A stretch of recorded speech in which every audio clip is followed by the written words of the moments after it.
Hello, my name is Michael B. Frisch. I'm a professor of psychology at Baylor University. This oral history and education project is made possible through the generous support of Baylor University and the International Society for Quality of Life Studies.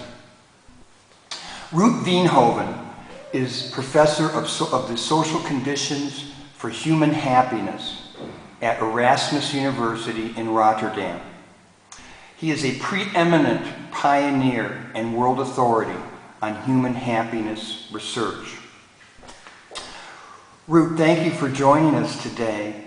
Can you tell me a little bit about where you grew up? I grew up in the Netherlands, in The Hague.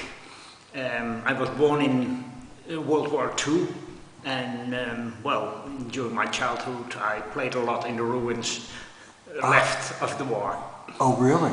Did that have an impact on your worldview or attitudes? Not at all. I was not aware of the tragedy. I just liked it to play in the ruins because it was fascinating. Okay, very interesting. Well, can you tell me what your interests and hobbies were as a boy? Well, I had no particular. Well, actually, I was interested in everything, but not one particular track. I liked sporting, I liked scouting, I liked playing out, I liked reading. Very good. I disliked school a bit. So, no particular pastimes that come to mind? No. Okay. Well, can you tell me about your parents and their background? Yes, both my parents were academics. My father was a historian, and my mother, who is still alive, an economist, and she was one of the first women to study in university economics. Very impressive. So what were their views on education and career vis-a-vis yourself? Well, they were both interested in an academic career because they were academics, and they were both pretty socially involved. My mother was a pioneer in the consumer movement, and she has worked much of her life in the Dutch Consumer Union. She was one of the founders, and my father was more interested in politics.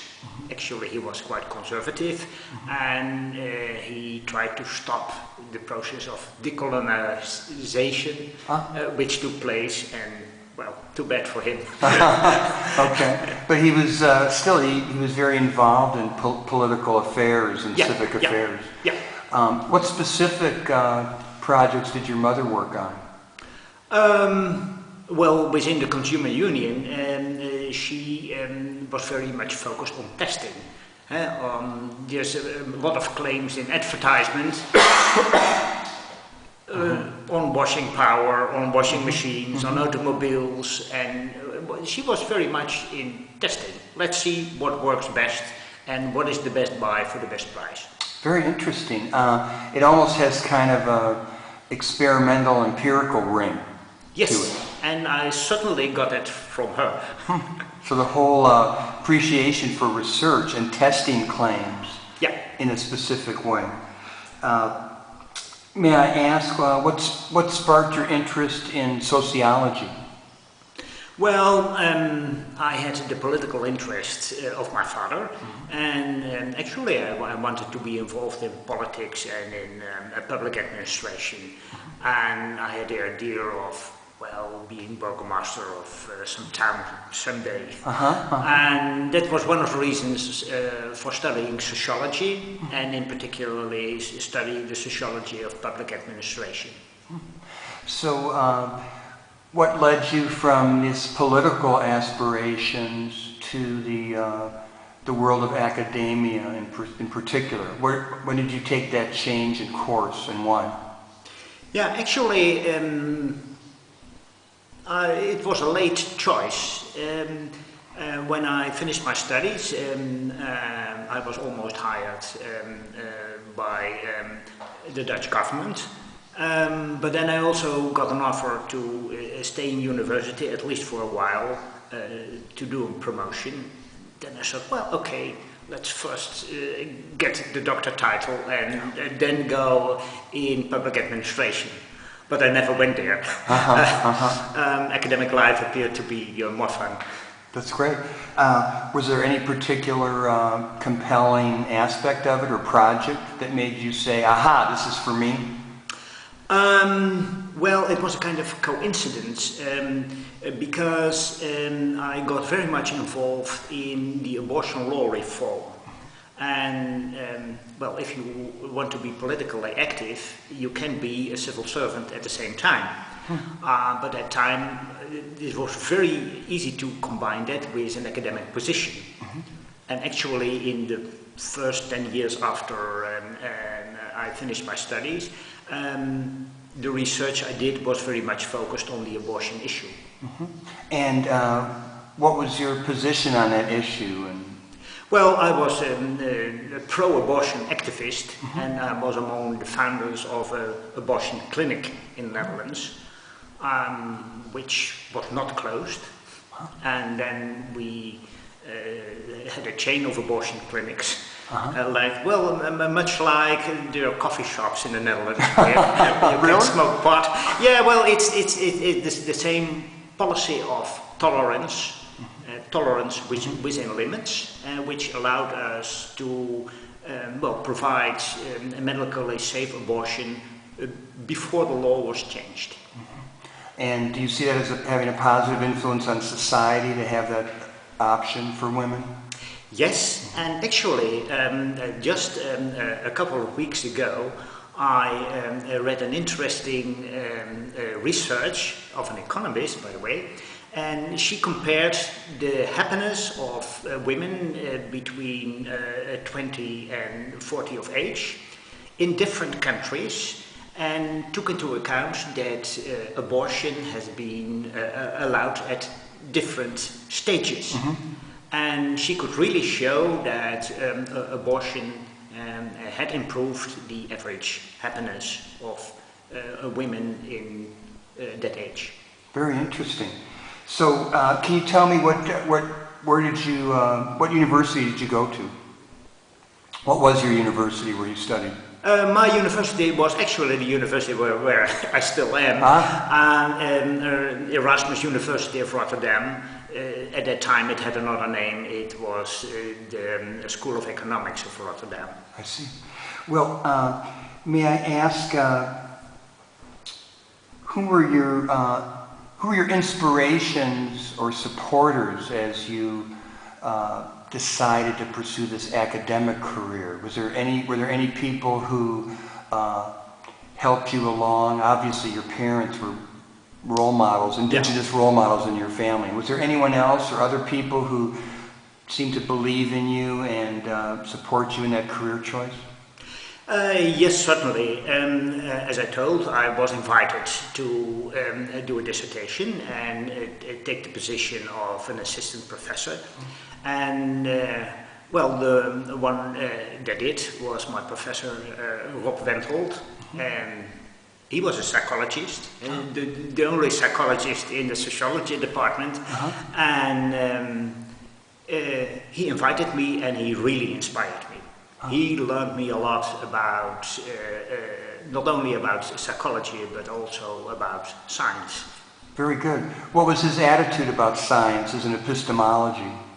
Yeah, well, he was very much in proper concepts and in a clear link between your concepts and your measures.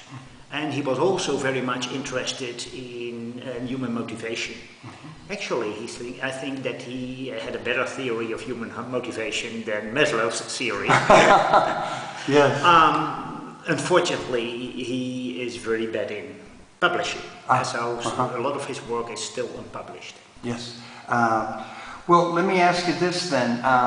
It must have been a heady experience, or felt very good for your professors to ask you to continue studying, not only to get your dissertation, but with the idea of becoming an assistant professor. Was that very exciting for you and feel like a great honor?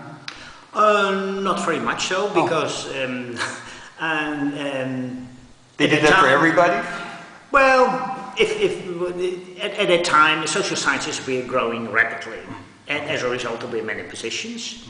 And well, you had either the choice to go out, and there were good job options, or to stay in, well, at a somewhat lower pay, but well, with the opportunity to pursue some research.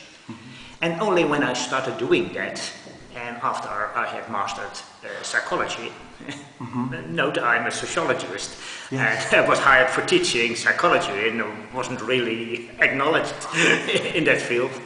But after a while I discovered that psychology is a fascinating discipline, and I got involved in research, and so finally I decided I stay in academia.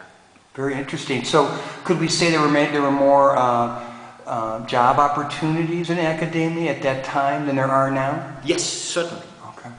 Okay. So that could be a factor. Tell me more about your graduate school years and what that was like. And well, at that time we didn't have a graduate school. Okay. In the Dutch system, you had a 5-year, say what we now call master degree. I ended up as doctorandus, which means that the guy who should be a doctor. But there were no doctor schools at that time. You were hired as an assistant professor, you did teaching, and you tried to master the science you were teaching, and then in the meantime you had to prepare a dissertation, which usually took 5, but often 10 years. In my case it took 15 years, because I spent about 10 years in the abortion business. Yes, very interesting.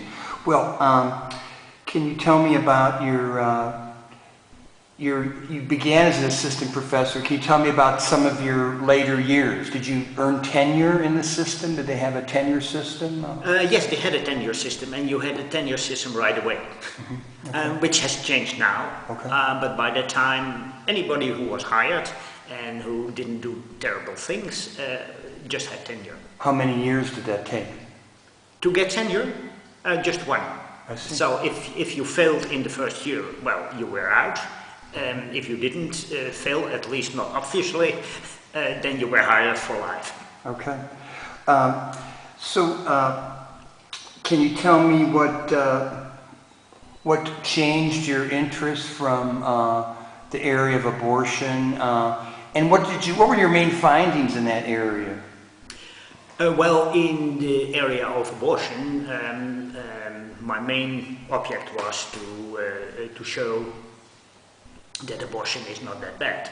And so in the public discussion there was the fear that if you allow abortion, the sanctity of life is lost, and people will kill each other, and well, that's apparently not true. Another saying was that, well, unwanted pregnancy is not really a problem, and once the baby is there, the mother is happy. Well, we could show that's not really the case. And I was particularly interested in the fate of unwanted children. And there was, well, a bit of research at that time showing that, well, children who are unwanted, well, have a bad prognosis. A lot of them get mental problems, they're unhappy, get involved in crime. So what I wanted to show that there's good reasons to consider abortion. Very good. And are there any particular findings from your research that you're proud of from that era? Yeah, well, we were able to show, once the clinics started and we got a lot of clientele, and then from the beginning on we did research, because there were so many misunderstandings, and there were poor data. And from the beginning on, we registered what kind of people are there, why are they there, what happens to them, how many of them have regret afterwards, how many of them experience problems. And a couple of years later, when the law was discussed in Parliament, we could provide data which allowed evidence-based decisions in a very highly politicized discussion. So they actually listen to the science as a way of deciding the issue? Well, science doesn't really solve the matter, but it helped. And they paid attention? Yes, and well, what I can say is that a lot of wrong empirical arguments were removed from the table, and well, of course, the main moral thing remained, but now net of misunderstandings. Very good. Now, how in the world did you move from this to the study of human happiness in an empirical way? Yeah, actually, I had taken an interest in happiness before, already during my study of sociology. Because if you study sociology, you study society, and you wonder what is a good society like. Now remind, I studied in the 1960s, and in the 1960s it was the time of student revolt, and a lot of my college students got very red, and they thought that the paradise was in the east in Russia, and that Cuba was the best place of the world. And I was kind of wondered, these guys, they learn about empirical research, and now they turn so ideologic. So I was more interested in what I heard in my class on social philosophy, that you could also say, well, what is a good society? A good society where people thrive well, where people are happy. And so that in politics you use the greatest happiness principle. And what policy is the best policy? Well, that policy that creates the greatest happiness for the greatest number of people. So. And can you tell us who this theorist is and others that influenced you? Well, the most influential thing was that I went to my methodology professor and said, well, how about measuring happiness? Because it would be nice to know what gives the greatest happiness for the greatest number. And then the professor said, well, happiness, that's nonsense. You can't measure happiness, that's much too fake. Go back to your class and start measuring power. Well, and, you know, I was also a child of the 1960s, a bit anti-authoritarian. Yes. So the no of my professor really made me push through and go to another professor and well, said the professor, just take stock of what there is in the literature. And I did. I wrote a paper, as students always write papers. And now I wrote a paper about, well, very scanty research, because I found only 10 studies. But okay, you could show that in principle you can measure happiness. And in terms of any other guiding theorists like Jeremy Bentham or that impressed you or no? Yeah, well, in my social philosophy class, I had heard about Jeremy Bentham. So the greatest happiness principle was formulated by him. Yes, and I was very much inspired by that view. And were there other people? You said this one professor supported you in trying to measure human happiness. Were there others that supported you in that way or inspired your work? Yeah, well, actually it was already the press. So once I had written my paper, the professor said, well, this is nice, make an article. And at that time it was even possible for students to submit an article to the sociological review. Nowadays it would be more difficult. Anyway, I wrote a paper and it was published. And then it was picked up by the press, and people said, well, that is interesting, tell us more. Well, I had little to tell, but yeah, there was a public interest. So did you gain some celebrity status from this publicity, or? Well, a couple of interviews, but not yet a celebrity. And so how did you come about a program of research? Well, for about 10 years I more or less left the subject and was very much concentrated in the abortion law reform. But once that battle was won, I went back to my earlier fascination, and then I decided to do a PhD on happiness. And actually I did the same thing which I did when a student. I gathered all the research, but 10 years later there was much more to tell. So in my student paper I had about 10 publications which I analyzed. 15 years later we are about 300. Wow. And my dissertation was mainly a review of the existing research. So the original paper, what year was that done? About? 69. And then the paper 10 years later, was that 1979? No, it was even more later. Finally, my first book was 84. And this is the very significant book, Conditions of Happiness, is that correct? Yeah. Which I can speak from my own experience, was a tremendous inspiration to me in Texas and to many researchers around the world. It seemed that you were taking on an impossible task where you covered philosophy and the empirical research. Did that not seem overwhelming at the time, or? Yeah, it was a lot of work, but it fitted the kind of dissertations that were produced by people who were already hired as an assistant professor. And so the demands for a dissertation were pretty high in that time. And actually more than half of the guys who entered the career in the same way failed.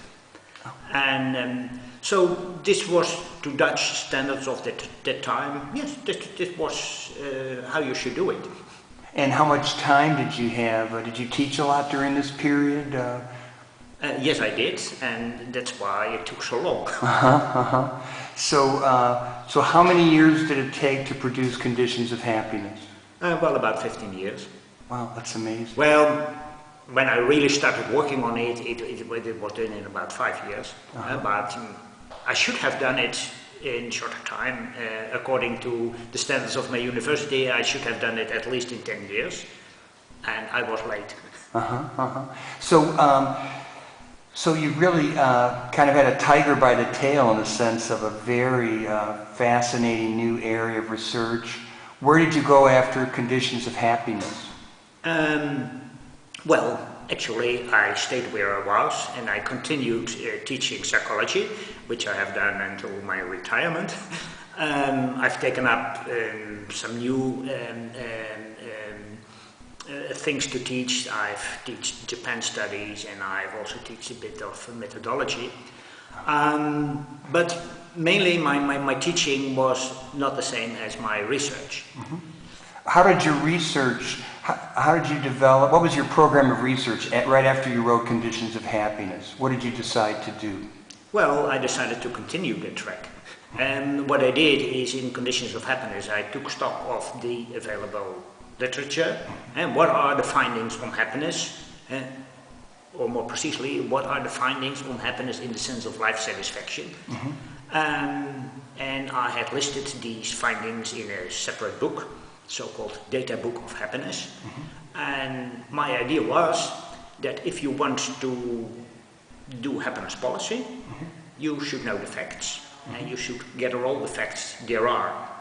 And a lot of facts get lost, and a good thing is to bring all these facts together. Well, when I had made my Conditions of Happiness, there was one step, but the literature on happiness started growing, and so I continued, and finally that ended in the World Database of Happiness. Which is an amazing project. So you tried to have your finger on the pulse of all the research on human happiness around the world. Yes, at least everything I could find. Possibly there are some studies published in exotic languages I've missed. But up to now I think I can cover the literature quite well. But the literature on happiness is exploding, so it becomes ever more difficult to keep track of all the new findings that are being published. So, what I guess you've been working on some theoretical papers about happiness and life satisfaction based on this research, is that correct? Well, actually, in the beginning, and it was the beginning I more or less made in the first student paper, what do you understand as happiness? Because the word happiness is used in many, many meanings. And well, then I decided for a view on happiness as life satisfaction, and I also decided for a view of happiness as the result of both affective appraisal, how good do you feel usually, and a cognitive assessment, how well does your life compare to your standards. That conceptual focus I've kept, and on the basis of these concepts, I've gathered all the findings. Very interesting. So what is your current theory of the components of human happiness? You're saying life satisfaction, positive and negative affect or feeling, is that correct? Yeah, well, I use the word happiness as a synonym for life satisfaction. Okay. And then the question is, how do people assess how satisfied they are? And then in my theory, they use two sources of information. First, how well they feel. It's very difficult to say you're happy if you feel lousy. But they also use comparisons. And how does my life meet the standards of the good life? Well, in my theory, it's just two sources of information. Looking at the findings, I see that typically affect prevails. And so you can say you're happy even if your life doesn't meet all the standards, but it's very difficult to say you're happy if you feel lousy.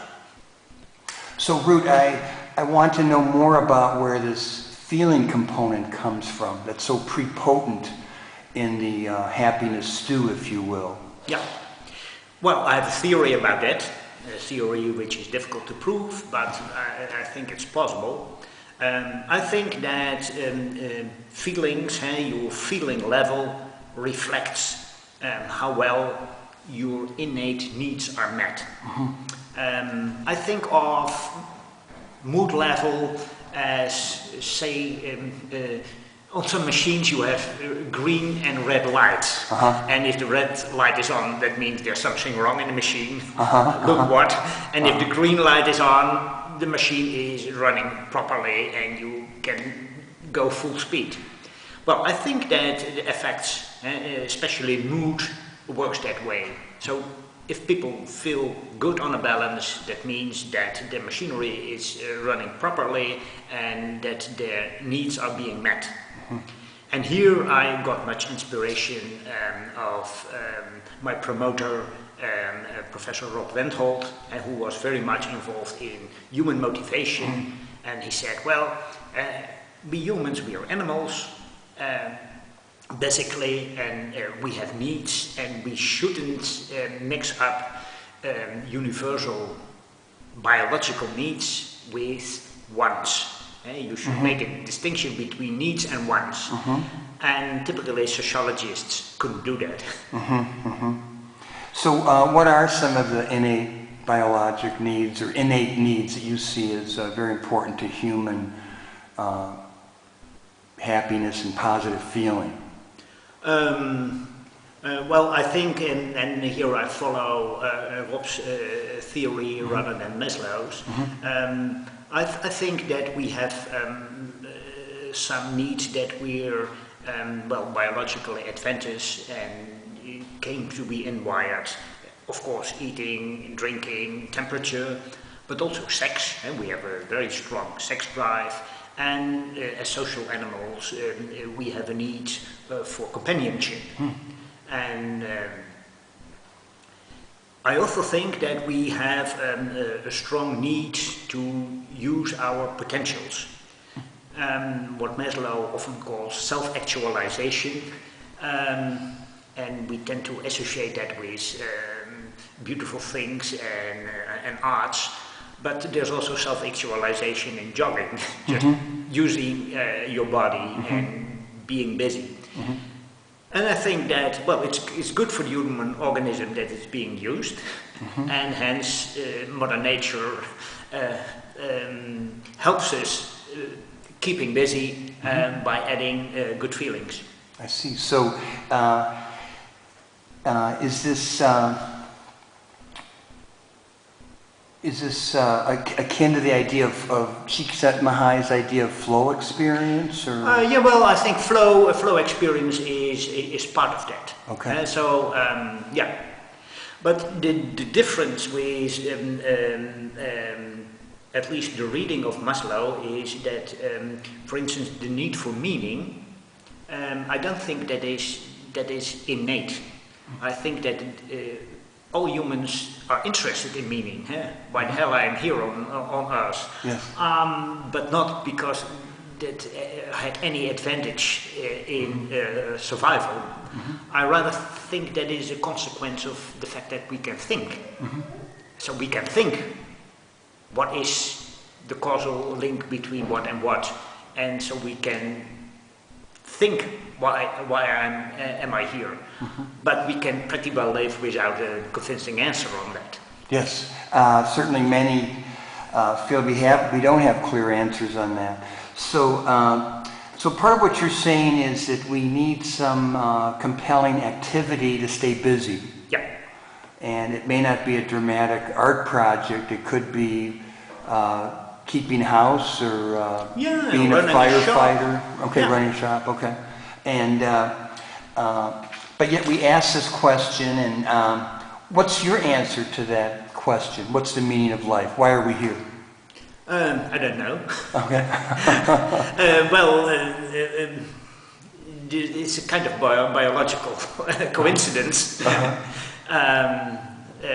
It's fun to be here, and I hope we are here for generations, and I hope that humankind survives the end of Earth. But I don't know. Yes.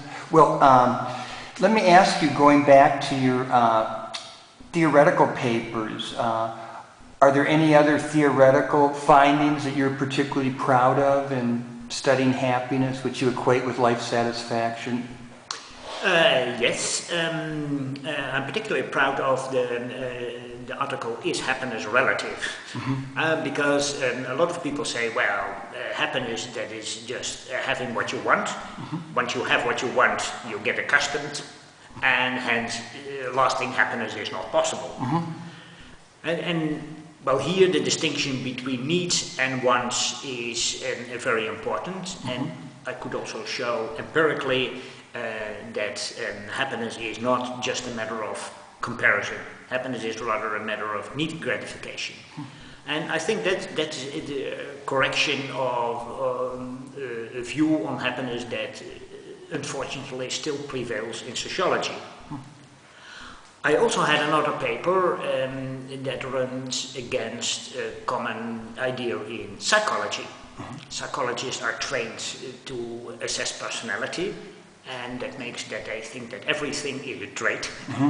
And then some psychologists say, well, happiness is a trait, you're born happy, or at least you're made happy in the first years of your life, and then too bad, there's a set point, nothing will change. Well, if that were true, there were no sense in striving for greater happiness for a greater number. So I really was puzzled and looked for empirical indications that happiness is indeed immutable. Well, and I found a lot of indications that happiness is not. Happiness is not a trait, happiness is rather a state. Well, it's a very good news for those of us that have read psychoanalysts like Melanie Klein, who says development is over after 15 months. Yeah. That gives us very little time. And also some interesting research showing that personality changes over years and is very influenced by circumstances. So Dr. Ed Diener's been talking recently about the difference between wanting and liking. And what he's saying is that the wanting aspect is perhaps more of a prefrontal cortex issue, and that liking is more of a perhaps limbic system located thing. And his idea is that you want to be sure that you're going to like what you want when you get it. Yeah. Do you agree with that idea? Yes, I do, and it's the same distinction between needs and wants behind that statement. I see. And is there any advice or ideas you have from your research as to how people can assess that, perhaps ahead of time or without expending too much time in exploring something in terms of career or relationships? Yes, and I think this is where science can really help. What we can do as scientists is check to what extent the things people want really add to their happiness in the long run. And so what we should do is follow the effect of choices. For instance, people who buy a second house, okay, fun to have the second house for the first time, but does it really add to happiness in the long run? Or could you have been equally happy if you spent half the money on an extra holiday each year? That's things we can easily investigate. There's no deep theorizing required for that. Just follow up quite a bunch of people and see what the consequences of their choices are. And then tell people what the consequences are best for people like them, with the same social position and personality. And then we can help people making more informed choices in life. So it's true perhaps in that we want and are satisfied by very similar things as human beings. Yes, but there are also differences. Let me take the example of having children.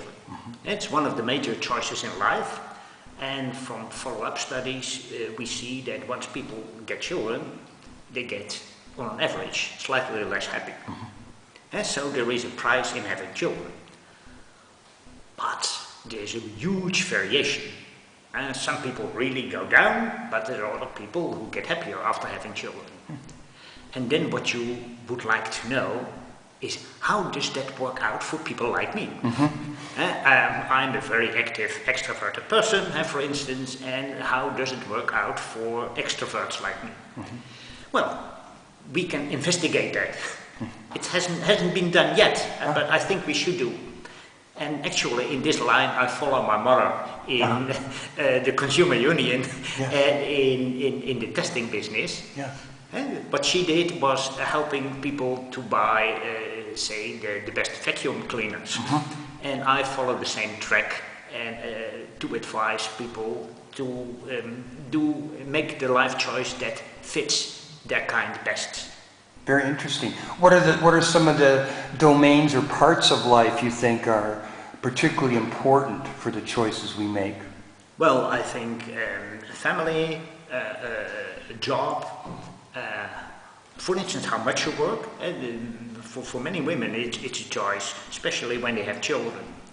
Should I stop working at all for a while, or should I work half-time, or should I hire a nanny and work full-time? That's really important choices. And a lot of people also face the choice, when should I retire? Should I retire at 55, or should I go on until 70? What is a wise decision?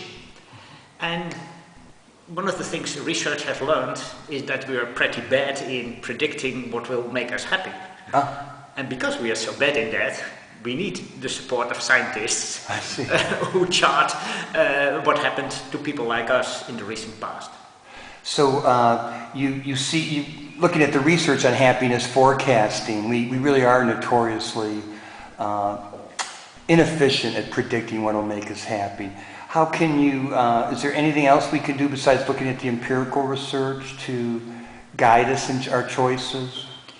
Yes, of course, if you know better what kind of person you are, that would help. And it would also help if you reflect more on your likes and dislikes. And sometimes it could be useful to have a kind of mood diary and record for some time, well, how much do I like work, how comfortable do I feel when sporting. So this could guide us in these very, very big decisions about, say, retirement or being a stay-at-home parent versus working outside the home. Yeah. Do you have any opinions about that? Those two very important choices that people face. How should a woman decide, or a man who's thinking about staying at home with children? How should they decide whether to work outside of the home or not? Well, you can do a bit trial. Okay, just try it out. But you can try a child. You can't get rid of the child, right? No. So, and how about retirement? What's your view there? Well, that's also, you can't really try to retire, because then you give up your career. In some jobs, you can halve your workload. And for instance, if you're a teacher, you can say, well, let's try to teach only 3 days in a week. And do I really enjoy these 2-3 days more? How about your own life? Have you used your knowledge of happiness research in your own recent retirement? Well, I have no data on people like me and how they flourish, but what I do know is that I enjoy my work very much, and so I continue. Yes, and, I continue without specific pay, but well, my university provides good facilities for emeritus professors, and I like academia, I like research, and actually my research team consists for more than half of other retired persons who do research for fun. Very interesting. Well, in looking at different controversies, again, alluding, say, to Ed Diener, his current thinking is that there's kind of a floating set point with happiness, and that it's largely a matter of the extent to which it moves. It's largely a matter of temperament, feelings, and circumstances. Would you agree with that idea? Yeah, and I would say, well, there is a genetic disposition to be either happy or not. I don't think that it's so much in the happiness itself, but it's more in the personality traits and in your health, and that are conducive to happiness. Okay. So there is, well, some people estimate it as 50%. I think 30% is a better estimate of the happiness chances you have at birth. But then certainly there is a lot depends on where you live, in what society, in what place in society, and a lot depends on your choice, whether you make the right choices or not. So talking about this genetic inheritance, let's say 30% of the happiness equation, how does that relate to your innate need satisfaction? In other words, do you also brook the possibility of some personality traits such as neuroticism or a tendency to negative feelings? Do you think that may, or tendency to positive feelings or extroversion, do you think those temperaments exist in a lasting fashion? Yes, I do think so. Okay. Well, some people are simply depressive, and I think neurotics, well, part of neuroticism may be that you're prone to negative feelings, but another aspect of neuroticism is that you often make difficulties with other people, and we have all an innate need for love and companionship, and when you're neurotic, you have more relational problems. That need is not gratified so well, and as a result, you are less happy. Fascinating. So the negative, in fact, there's research in the viability of marriages that people with high neuroticism are much more likely to be less successful or satisfied in their marriage and more prone to divorce. Do you agree with that finding, or have you seen that? Mm-hmm. And well, we even run research. Is it so that neurotic people still profit from marriage? And so we compared single neurotics with married neurotics, and still the married neurotics are happier, but we didn't interview their spouses. So it may be at the expense of their spouse. So there's a very powerful positive effect for marriage. Do you see that effect for both genders? Both men and women, do they benefit from marriage, or a positive marriage? Yes, they benefit, and it seems that men benefit a bit more from marriage than women. And how do you explain that? Well, that is speculation. Well, one explanation is that men are less able to run a household on their own, and they tend to drink too much and eat bad, and for that reason get less happy. Another reason is that men are still more in power. And so in the negotiation, in the marriage, they're more often the winners. And then they're very surprised when the loser sometimes says, well, I don't like it anymore, I want a divorce. I'm out of here, okay. What about the tendency of men to have, to be more socially isolated or less social skills? Do you think that's true in some cases? I think so, yes, and I think that's also an innate biological tendency, and there are good evolutionary explanations for the greater social capability of women. And how is that an evolutionary advantage for the species? Well, the story goes that a man did most of the hunting. And well, when hunting, a lot of them didn't come back, or at least didn't find the way back. And though in much hunting there is coordination, you could also hunt on your own, whereas the social fabric was rather maintained by women, and especially the mother-grandmother relationship was very important, but also women who also had children were very supportive among each other, and if not, they were selected away. So in part maybe, I've heard this from my own practice, that it might be adaptive then for men to not be as attached socially in say a warfare environment or a hunting environment. Yeah. I see, that's very interesting theory. Now, in terms of some of your theoretical ideas, there's new data and thinking about adaptation.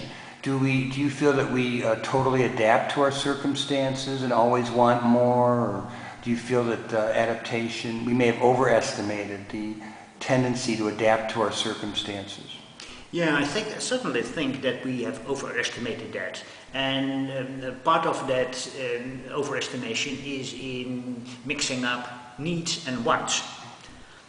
I do buy that wants grow ever and ever, maybe partly as a result of our need to be active, and so if we have one house, say we build our own house, well, that's a beautiful thing, a nice self-actualization, but what to do when the house is built? Well, then you want another house. But the need to be busy, the need to use your potential is always there. And how do we discover our potential in your mind? How do we know what our potential is? Yes, and here as humans we have a problem, because we have a very broad array of potentials. And the cat also has potentials, and the cat can chase mice, but that's about it. But we can also play the violin, or read difficult books. So we have to make a choice. And well, you can know get to know what fits you well by trying a lot of things. But if you only superficially try, and one day you play the violin and next day the trumpet, you never discover where it's really your thing. So in order to discover what fits you, you have to invest. And you can't invest in anything. So it's always, there is a guess. Yes, yes. Well, in a recent book I was involved with, we talk about the importance of risk, taking risks in terms of human happiness. And it seems that particularly unhappy people, when they move out of their comfort zone and experiment with new activities, that there is a definite benefit. Now, do you believe certain activities are more beneficial than others? For example, another controversy in the literature is, should we prescribe helping or altruistic or social service to people to be happier? Is that a universal antidepressant, if you will? Oh, well, I guess so. We are social animals, and we are hardwired to be kind. But not in all situations that works equally well, and well, if you're a suspicious personality, you may be less inclined to do so. So I really think that there are types of activity that at least suit most people better than other activities. So in terms of your current thinking and research, you have this new program of research you're thinking about to look at what happens with people's choices. Is that something you're working on now? Yes, and we are starting a large scale. I have a contract with a large health insurance company who is also for commercial reasons interested in the health of their clients, and we will ask the clients of this company to participate very easily. We just once a month ask them, how do you do? And they answer one question about how happy they are. And then they can compare their happiness with people like them. And for instance, you answer that question and you mark on a scale from 0 to 10, 7. But are you a lucky guy? Are other people like you score 6? Or are you actually a loser? Other people like you score 9. And so then this is a way to show people whether there are chances to get happier than they are. I see. Well, if there is a good chance, then the program also offers advice, tailored advice, all computerized. And what we also do is, every year we ask, well, has anything changed? Got a child, changed your job? And that's what the real study is about. What is the effect on happiness of choices on the long run? Very interesting. Are there any nuggets from that advice that you give that you could share with us? No, not in general, because we are aiming at specific advice for specific people. Can you give me an example of a particular person that might be involved in the study, say a worker in a factory, and they seem to be unhappy relative to their peers? What kind of advice do they get? Yeah, well, we do have some follow-up data from another study on the kind of people you described. People in manual job are not too happy and often in pretty bad health. These people are less happy, and we see if they take early retirement, they get slightly happier. I see. And so for that kind of person, it's mostly good to take early retirement, even if that involves financial loss. But there are other people who better continue working, even if they are not paid. Really? People like me. So you want to die in the saddle, so to speak, or? Yes, at least for the time being. Okay. So you were saying you're particularly proud of the World Database of Happiness. What is the web address of that? That is World Database of Happiness. If you Google that, you'll be there. Okay. If you want to have the full address, World Database of Happiness.eur, Erasmus University, Rotterdam.nl, Netherlands. Very good. And tell us what the World Database of Happiness really consists of and why you're so proud of this achievement. Well, it's a collection of findings on happiness. And we have two kinds of findings. Distributional findings. How happy are people in countries, or how happy are people in age groups, or how happy are students. That's one collection of distributional findings on happiness. And the other collection is on correlational findings on happiness. And what goes with happiness. And to what extent is an extroverted personality conducive to happiness? Is it equally conducive to happiness in all phases of life? And well, there are many correlates of happiness. There are societal correlates of happiness, there are individual correlates of happiness, there are life events that you can investigate in a correlational manner. And at the moment we have about 12,000 correlational findings, and that allows a good view on happiness. And so now we get so many findings that we can run, for instance, meta-analysis. Fantastic. Ruut, can you tell me, I was asking you about what you'd like to be remembered for. What are your accomplishments that you're particularly proud of? And of course, the World Database of Happiness is a wonderful resource for any researcher around the world.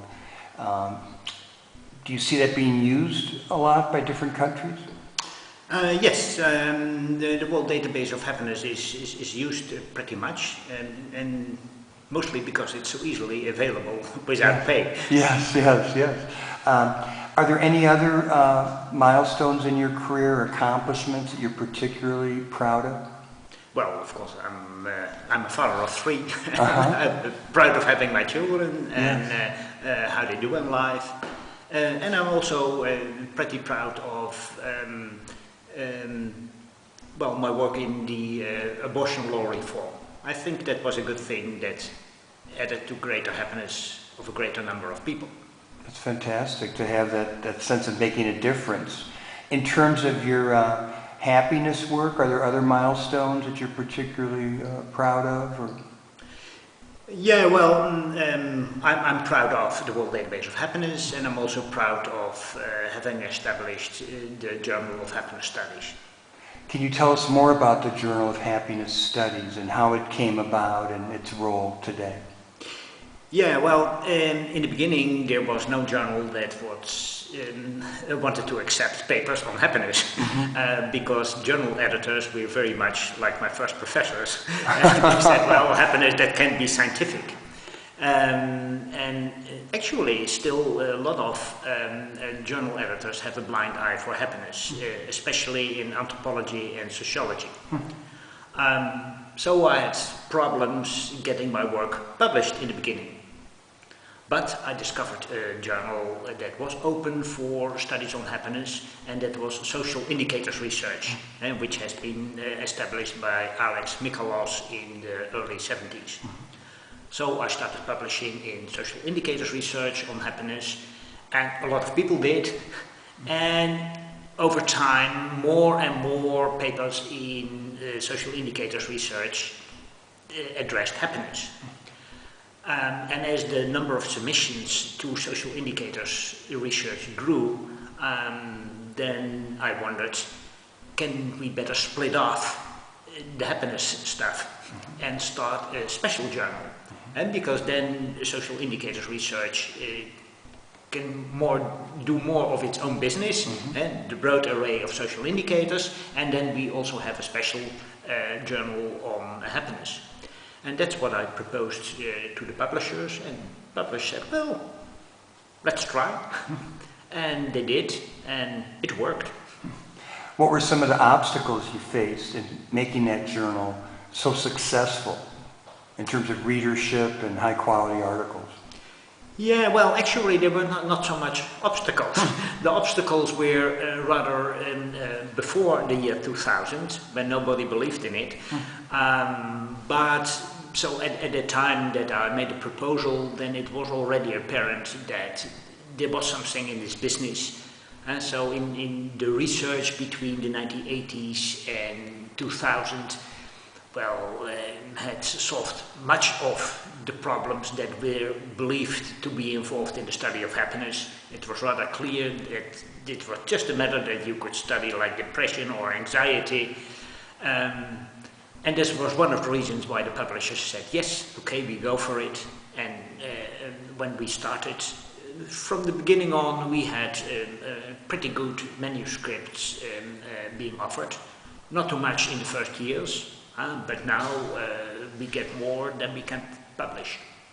In your earlier work on happiness, where the journals were not receptive or positive, how did you overcome that obstacle?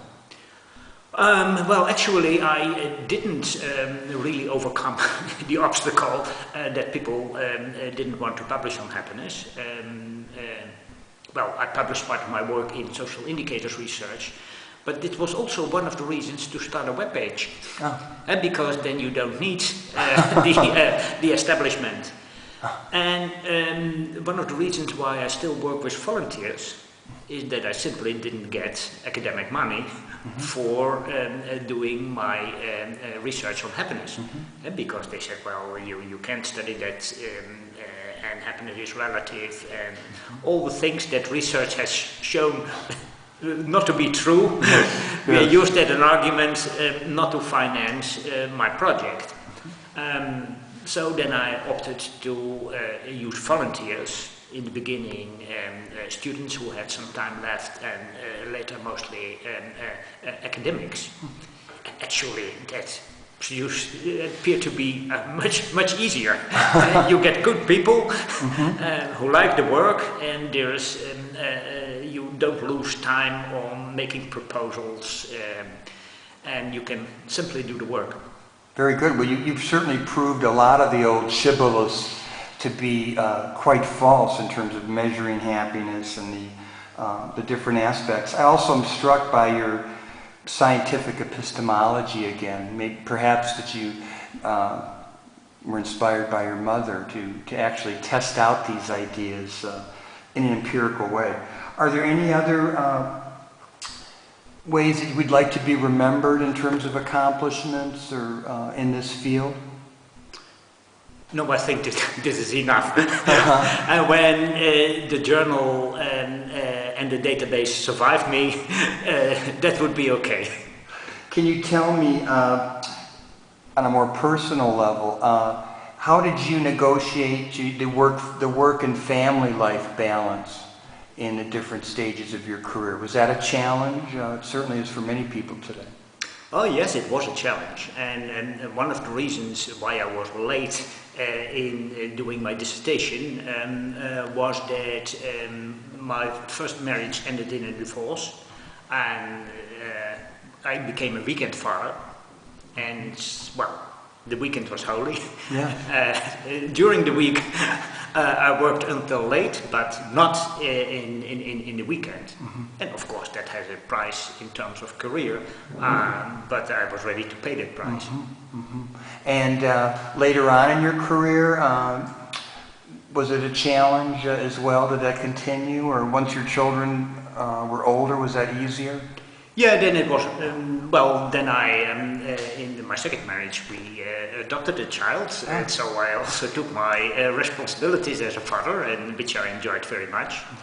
And as today, I'm now a grandfather of 4, and I spend 1 day a week just for the grandchildren. How wonderful. But the other days of the week, I'm a workaholic. Well, I also am wondering about your job, because so many academic jobs today, they may demand 60, 80 hours a week of research. There doesn't seem to be much time. It seems like your university is a little more humane in its demands. Is that possible? Well, the university isn't so good, Okay. so humane. And indeed, yeah, well, in this business you must invest an awful lot of time. Just if you want to be in the first league in sports, you have to invest a lot of time in training. And in this academic business, you must invest a lot of time. Yes, well, you're certainly a tremendous academic star and inspiration to thousands of people. Tell me on a more personal note, what constitutes the good life for you now? Well, pretty much being involved in my work and saving it. Because you accomplish something and you don't like the idea that it disappears in the dust of a library. So I try to make the database as good as possible and to save it, and I try to ensure the continuity of the project after my time. Would you, reflecting back on the life of an academic and a scholar and a researcher, would you recommend this to other people? And if so, how could they get involved in happiness research from an empirical standpoint? I don't think I would advise anybody to pursue an academic career, because it works only if you have a pretty strong drive from yourself and if you have a lot of energy. And it requires that you sacrifice something. You can't do also a sport career at the same time, and even there is a sacrifice in family life. But some people are suited for that, and if they don't get depressed in the first 5 years, they do academic work, then I would say, yeah, okay, go ahead. In the long run, it's a very satisfying job, which you can often pursue until the end of your days. So the money may not be the greatest, but that's not the most important defining characteristic of happiness or life satisfaction? No, certainly not. Of course, a suitable income is nice, but doubling of my income would hardly make me happier. What really counts for happiness is that you have a challenging job, and that there is always a challenge, so that you don't get bored. And this is one of the beautiful things in academic life. You never get bored here because there's always new questions. Yes, it could be like a kid in a candy store where you always have different things to study and to pursue. So, well, I want to ask you, if someone wanted to get into the field of happiness research from the ground up, how would they go about doing that?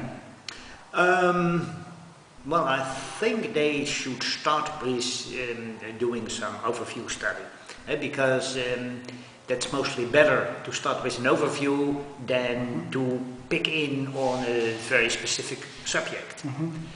And that's one of the problems, because if you ask your professor, well, professor, can I be involved in happiness studies? Then the professor say, well, I have a very specific thing where you can't do anything wrong. Please do that.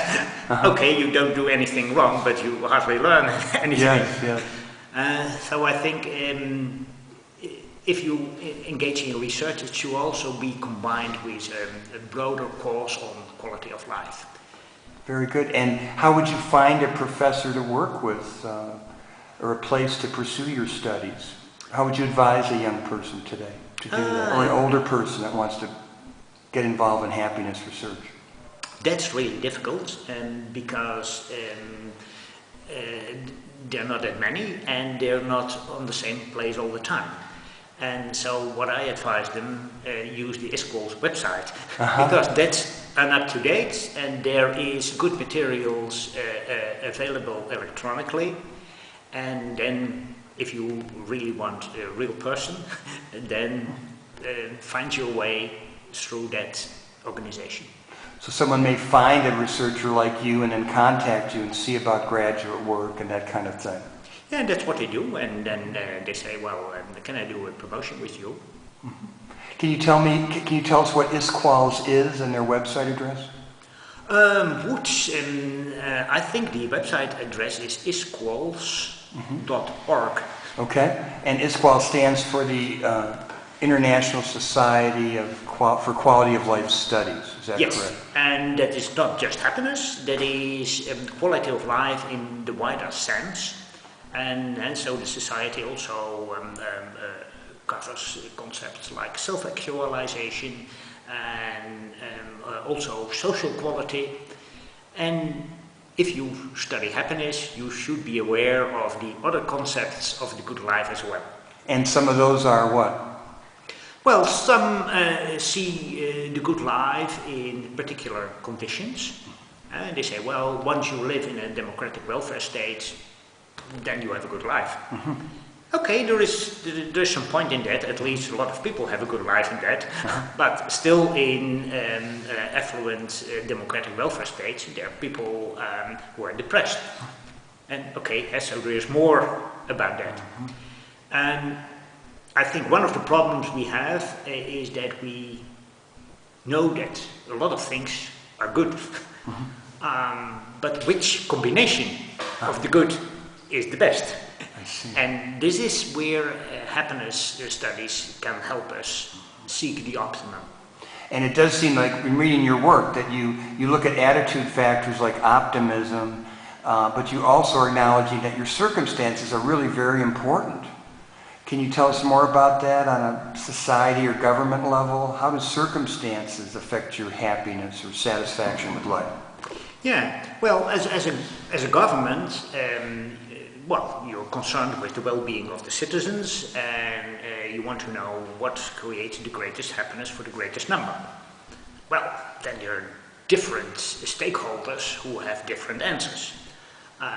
The socialists say, well, more income inequality, more state welfare, and the right, they say, well, more churches, and less divorce, let's forbid that.